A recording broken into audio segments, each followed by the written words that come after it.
Hi, lovelies. Welcome back to another episode of Childhood Confessions. If this is your first time here, welcome to the club. And if you are a frequent listener, I love you so much. Like, we are the real OG, like the OG of the OGs. I love you guys so very much for always listening, for always encouraging me to keep doing this. Now, if you are listening to this episode and you've not listened to the other episodes, you might not really understand the whole gist.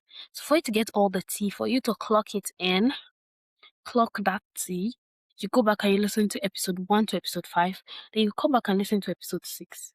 Then and only then will you understand the flow and then be part of this little club.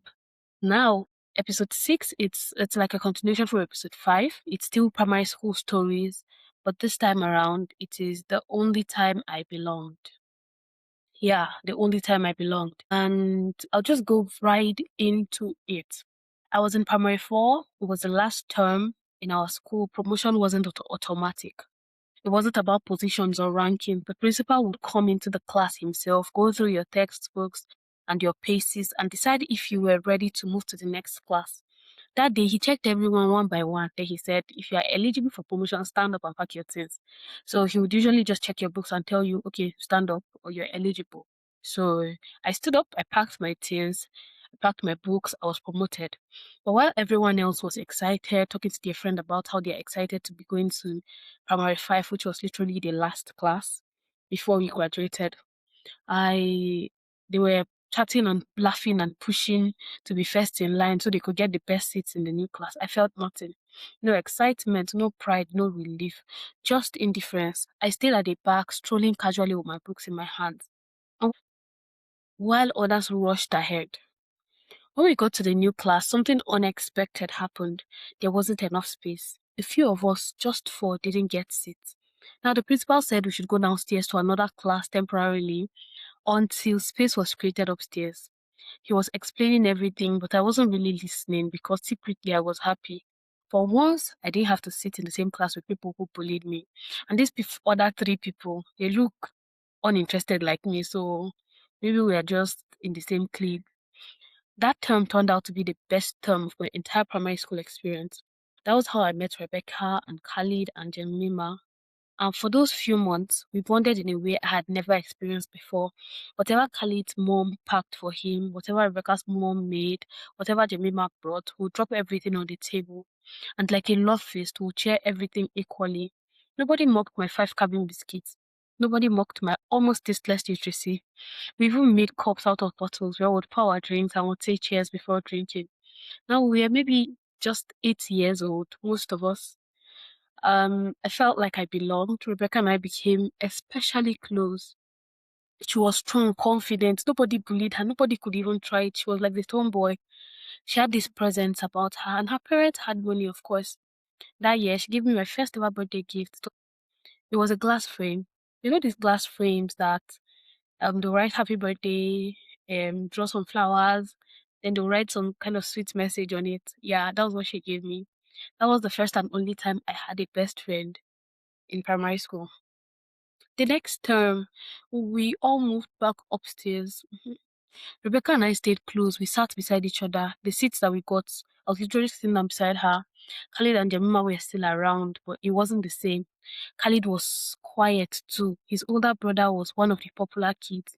So I don't know if his brother was telling him not to talk to us or something, but sometimes he would greet us, sometimes not. Sometimes he would sit with us and just gist, and sometimes not. What kept him hovering around us, especially, was the crush that he had on Rebecca. And I'd always seen that thing. I'd always told Rebecca, Rebecca, this guy likes you and stuff like that. And he was showing it because it was pretty obvious that he liked Rebecca. But the safe bubble we had downstairs, it was gone. We no longer shared our food. Maybe we shared sometimes, but it was not as freely as we used to when we were downstairs. Then our final year cursive writing project came. In our school, that project was serious. It would be kept in the library for future students to see. It felt like leaving behind a little legacy. Little 8 years old me was trying to leave a legacy. I took it very seriously. I disturbed my mom until she paid for it. Our teacher warned us clearly. He said if you do not submit on submission day, you will not be allowed to submit again. And he was serious. I put in every effort. I wrote every cursive I needed to write. I filled my book in no time. On submission day, I had left my house. I had taken a bus. I had gotten to the school junction. And then I suddenly realized I didn't have my project.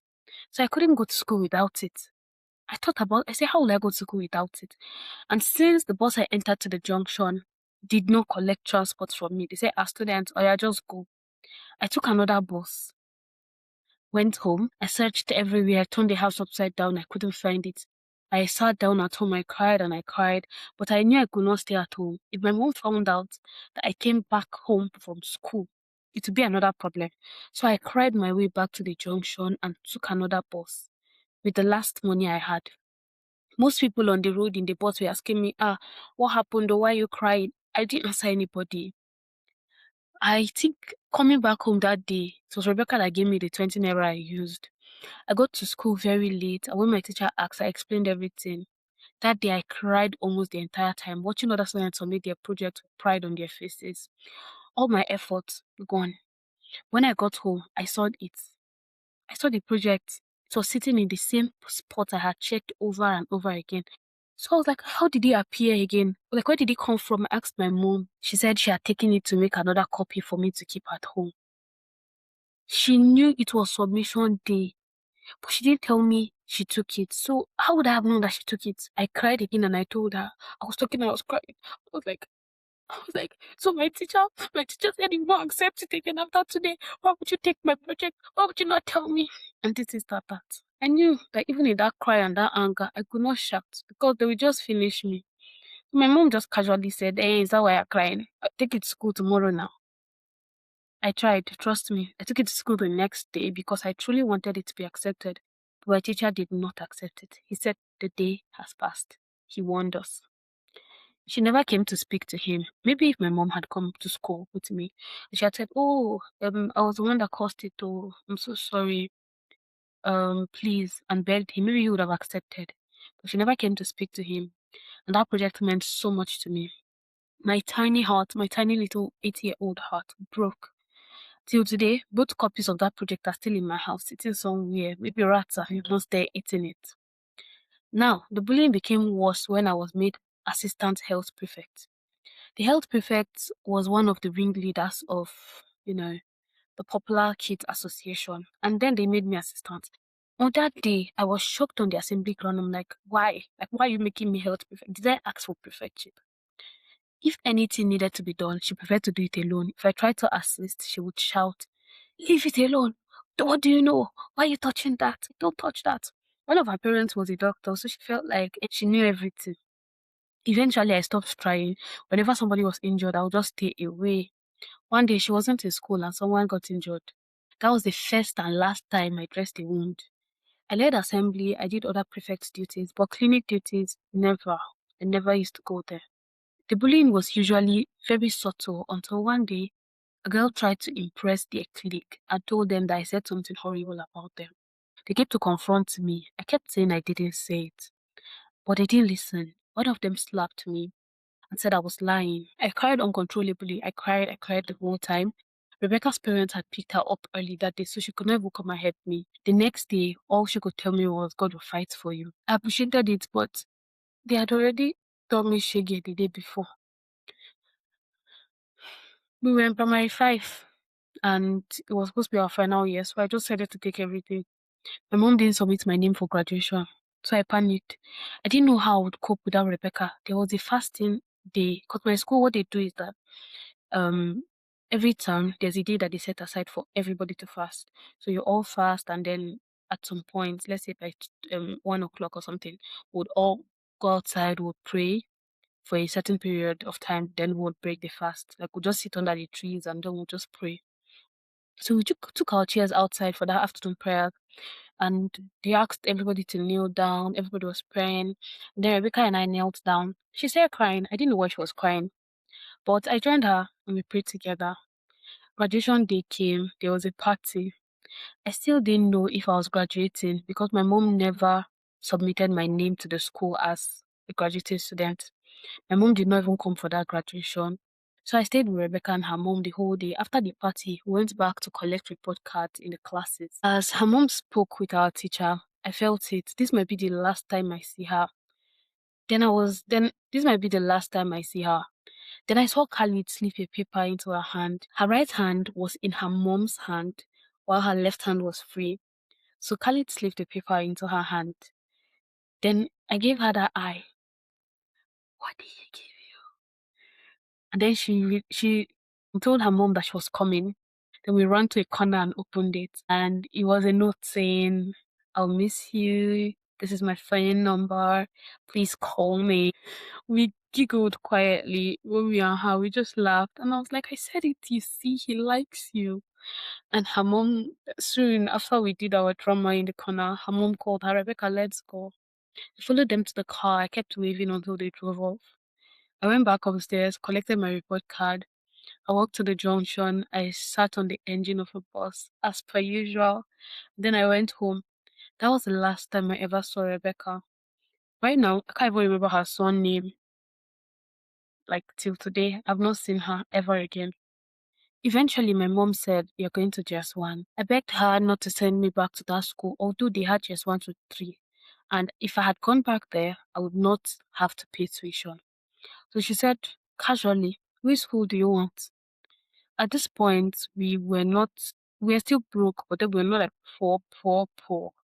So she said, which school do you want? And for the first time in my life, I felt like I had a choice. Sometimes I think about that little classroom downstairs. 4 children, one table, 5 biscuits, colored water in bottle cups, the laughter. It was such a small space, but it was the first place I ever felt seen. And maybe that's why losing it hurt so much.